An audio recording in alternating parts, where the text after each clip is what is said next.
24મી જૂન 2026 બુધવાર. યોહાન એટલે ઈશ્વર કૃપા. એમના જન્મ પહેલા જ સગર્ભા માતા મરિયમ એમને પ્રભુનો ભેટો કરાવે છે અને એટલે જ પ્રભુ ઈસુ અને માતા મરિયમની જેમ આપણે એમનો જન્મદિવસ ઉજવીએ છીએ.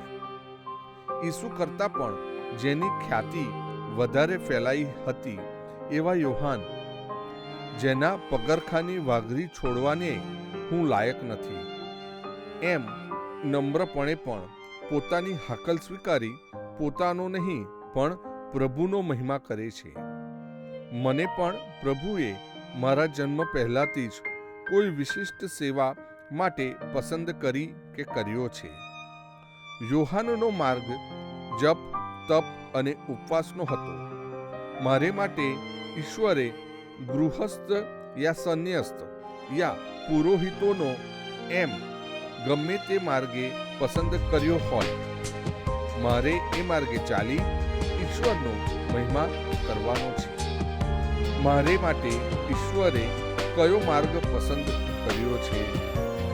મારું જીવન એ પસંદગી મુજબનું કેટલે અંશે છે?